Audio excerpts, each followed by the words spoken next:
நீங்கள் பார்த்துக் கொண்டிருப்பது உங்கள் விஜய்.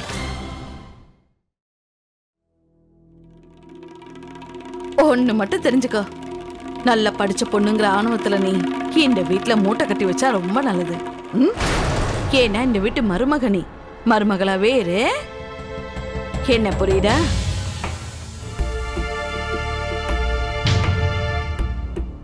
உனக்கு நான் யாருன்னு தெரியும்ல?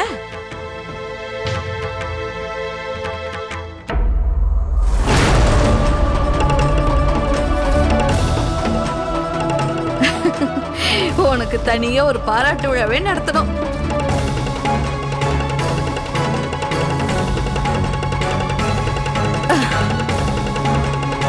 சரோஜா, முதல்ல இவகிட்ட சொல்லு நான் யாருன்னு. இவங்க தான் என்னோட மாமியார். இவங்க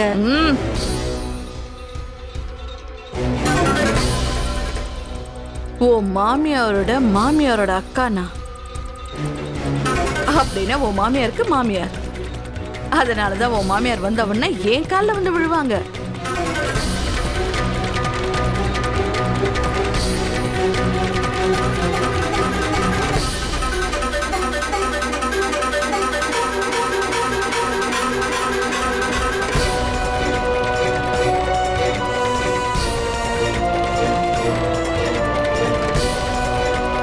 முதல்ல உங்க காலை ஒழுங்கா தொட்டு கும்பிடு, இல்லைன்னா அப்புறம் அத்தைக்கு கோவம் வந்துடும். சரி. அது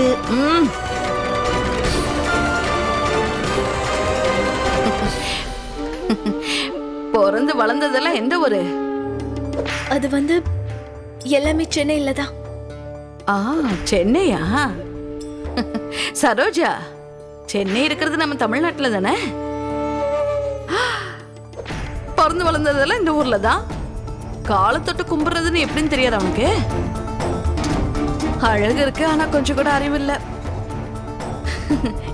எனக்கு யார் கந்திஷ்டியும் படக்கூடாது. ஆனா 12 வயசா இருக்கும்போது நிறைய விஷயங்களை நான் கத்துக்கிட்டேன். கிராமத்துல மாப்பிள்ளை வீட்டுக்காரங்க வந்தா சடங்கு சம்பிரதாயம் எல்லாம் ஞாபகத்துல வச்சு கல்யாணத்தையே முடிச்சிருவேன். உனக்கு என்னடானா பெரியவங்க கிட்ட ஆசீர்வாதம் எப்படி வாங்குறதுன்னு தெரியாதா? பெரியத்த, இது வரைக்கும் நான் இந்த மாதிரி தான் ஆசீர்வாதம் வாங்கியிருக்கேன். ஒரு வார்த்தை கூட பேசாத. பெரியவங்க கிட்ட எப்படி மரியாதையா நடந்துக்கணும்னு கூட தெரியாத உனக்கு? இந்த வீட்டுல நீ இருக்கிற வரைக்கும் 2 விஷயத்தை மட்டும் ஞாபகம் வச்சுக்கோ. இது உன் பிறந்த வீடுல, அதனால நீ எதிர்த்து பேசக்கூடாது.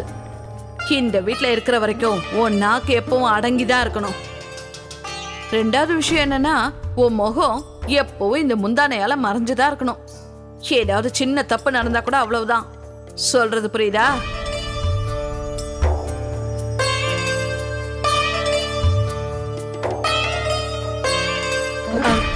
அத்தை, இது இந்த துணியை உங்களுக்காக மீனா மருமக கொடுத்து அனுப்பியிருக்கா. அவ என்ன சொன்னான்னா, உங்களோட நேரத்துக்கு இது ரொம்ப பொருத்தமா இருக்கும்னு சொன்னா. இது கூட நான் வளையலும் பொட்டும் கூட வாங்கிட்டு வந்திருக்கேன். அப்படியா? எனக்காக இது கொடுத்து அனுப்பிச்சாளா?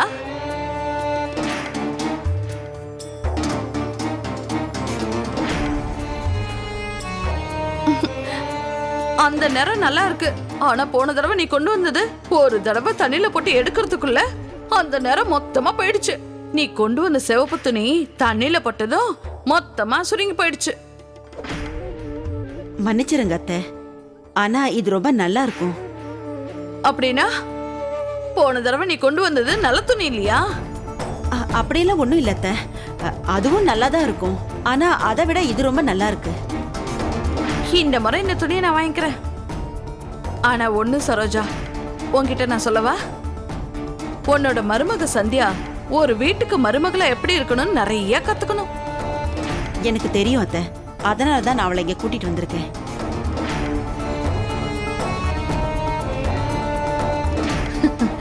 அப்படின்னா முதல்ல பெரியவங்க காலை எப்படி தொட்டு கும்பிடுறதுன்னு சொல்லிக் கொடு. இப்ப நான் என்ன செய்ய போறேங்கிறத நல்ல கவனமா பாத்துக்க. அத்தை,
கையில கொஞ்சம் கூட பலமே கிடையாதா?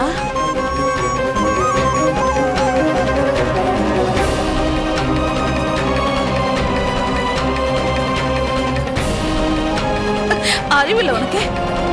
எதையும் ஒழுங்கா செய்ய தெரியாதா உனக்கு? கொஞ்சம் கூட அறிவே இல்லை.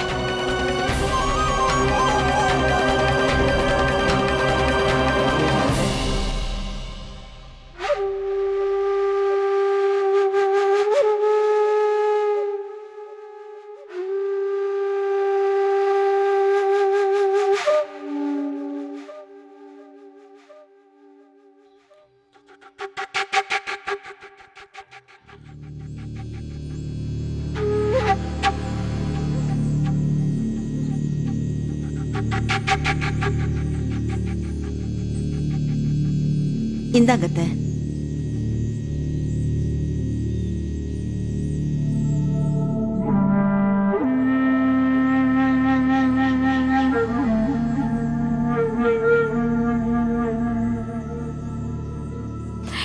சரோஜா, இது எனக்கு பொருத்தமா இருக்கா? இந்த துணி உங்களுக்கு உண்மையிலே ரொம்ப பொருத்தமா இருக்கு. சொல்ல போனா ஒரு அழகான சிவப்பு ரோஜா மாதிரி ரொம்ப அழகா இருக்கீங்க. அத்தை, உண்மையிலே இப்ப நீங்க ரொம்ப அழகா இருக்கீங்க. ஆமா அத்தை, ரொம்ப அழகா இருக்கீங்க.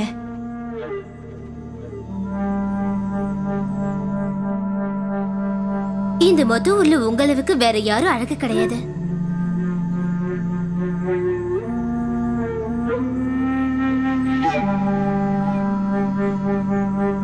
வந்ததுல இருந்து இஷ்டத்துக்கு எதோ பேசுன. இப்ப என்னாச்சு உனக்கு? பேய் பிசாசு ஏதாவது பாத்துட்டியா? பேச்சே வரல உனக்கு. சந்தியா, இங்க பாருங்க. பெரியத்தைக்கு இந்த துணி ரொம்ப அழகா இருக்குன்னு நீங்களும் சொல்லுங்க. பெரியத்த, உண்மையிலேயே இந்த துணி உங்களுக்கு ரொம்ப அழகா இருக்கு.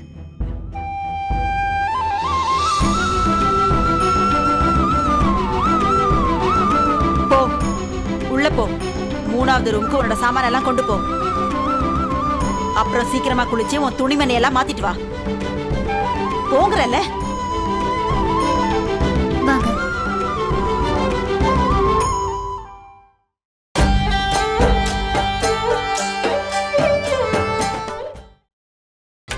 நீங்கள் பார்த்துக் கொண்டிருப்பது உங்கள் விஜய்.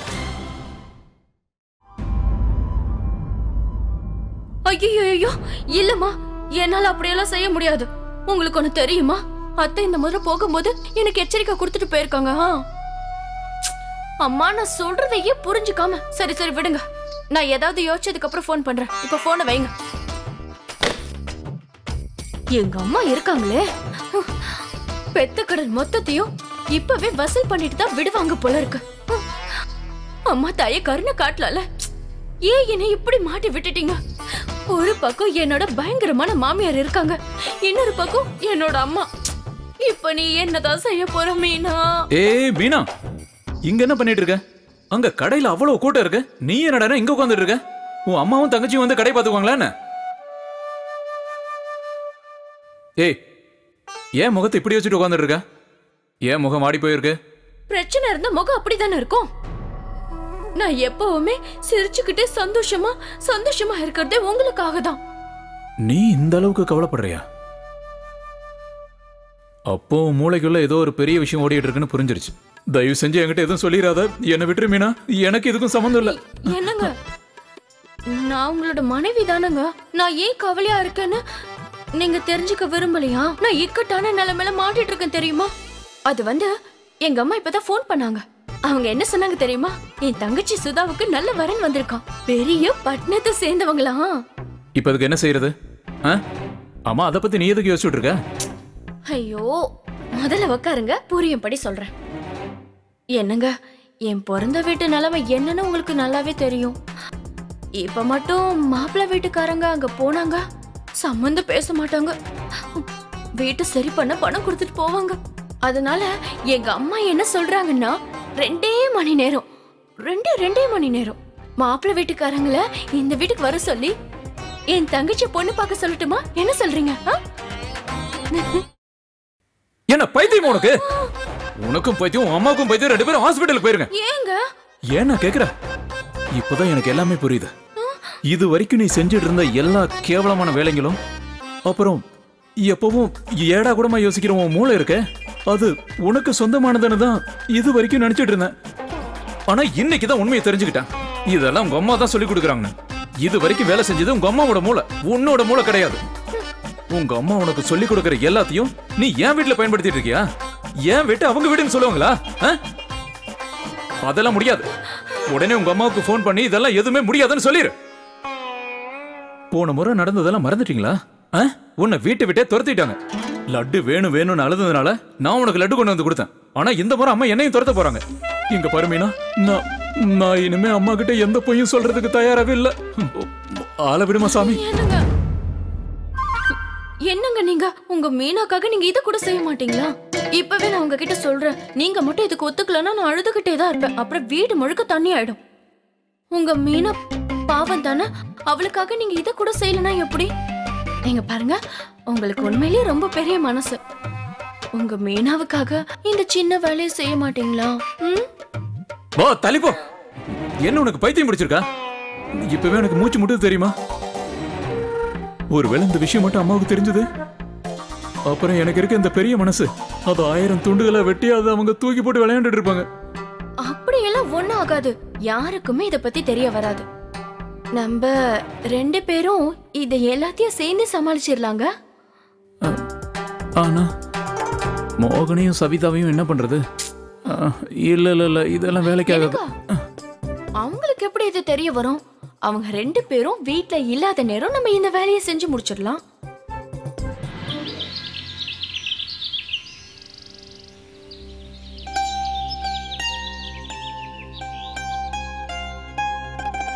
நான் இப்ப வந்துடுறேன்.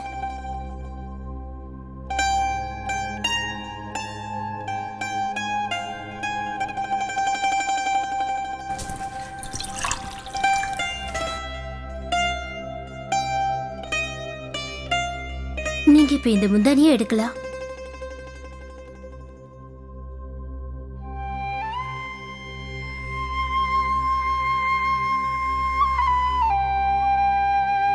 இன்னும் தண்ணி வேணுமா? வேண்டாம்.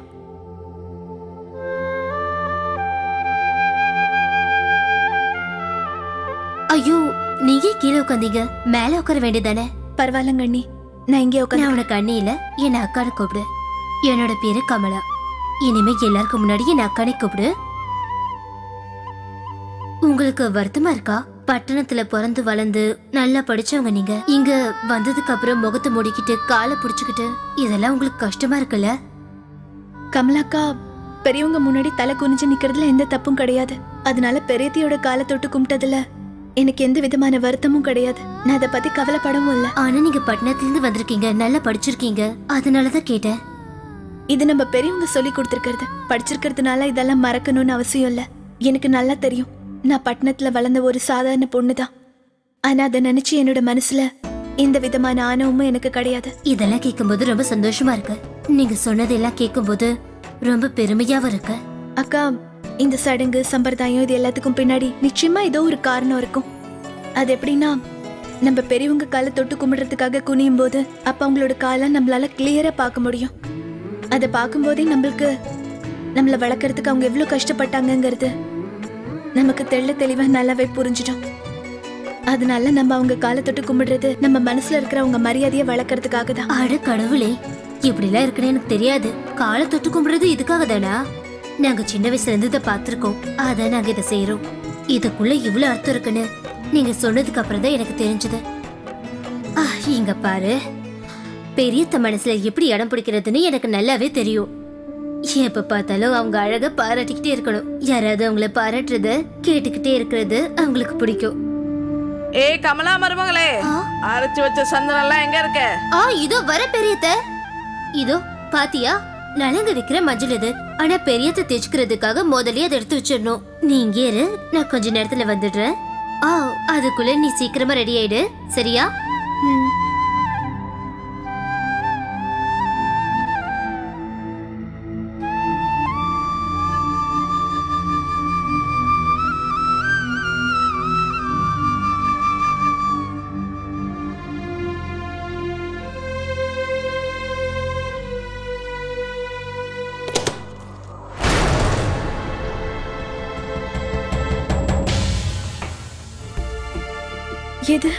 இது அவரோட சூட்கேஸ் என்கிட்ட வந்துருச்சு.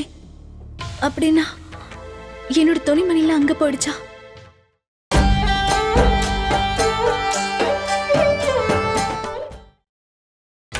நீங்கள் பார்த்துக் கொண்டிருப்பது உங்கள் விஜய்.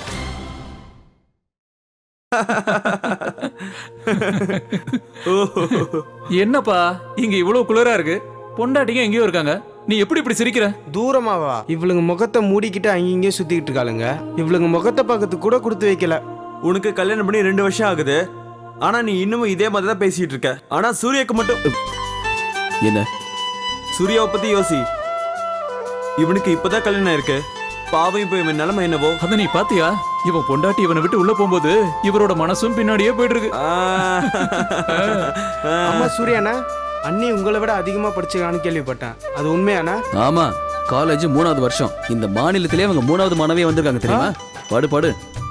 அப்படின்னா உனக்கு ராத்திரி முழுக்கப்போ ஆ ஆ இ இதெல்லாம் சொல்லி கொடுக்குறாங்களா என்ன? சரி சரி போதும், நிறுத்துங்க. இதுல சிரிக்கிற அளவுக்குலாம் ஒண்ணுமே இல்ல.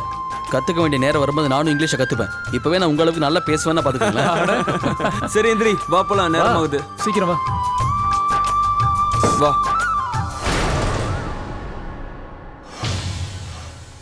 இப்ப நான் என்ன செய்யறது? அத்தை வேற சீக்கிரமா ரெடி ஆயிட்டு வெளியே வர சொல்லிருக்காங்க. யார்கிட்ட கேக்குறது?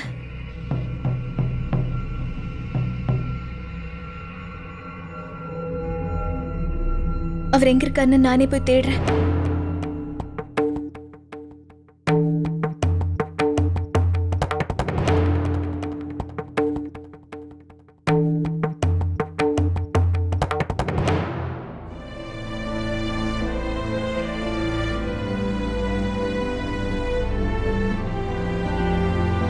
இது இவரோட குர்தா தானே? அப்படின்னா இவர் இந்த ரூம்குள்ளதான் இருக்கணும்.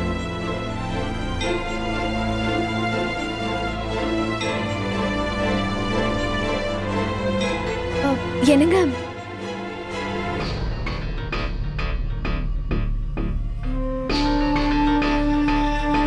அது ஐயோ சந்தியா, நீங்க இங்க வந்தீங்க. உங்களுக்கு யாராவது பார்த்தாங்கன்னா அவ்வளவுதான் பெரிய பிரச்சனை ஆயிடும். நம்ம சூட்கேஸ் மாறிடுச்சுங்க.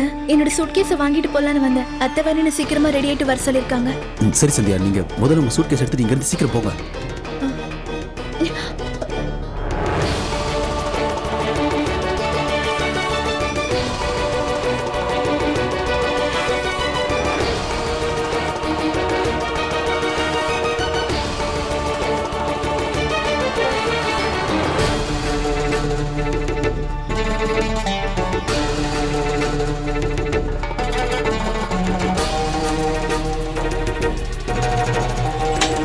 ஐயோ, இந்த சின்ன பசங்களுக்கு கொஞ்சம் கூட அறிவே இல்லாம போயிடுச்சு. கல்யாண வீடுது, கதவை திறந்து போட்டு போயிட்டானுங்க. யாராவது வந்து எதையும் எடுத்துட்டா அப்புறம் யார் பதில் சொல்றது?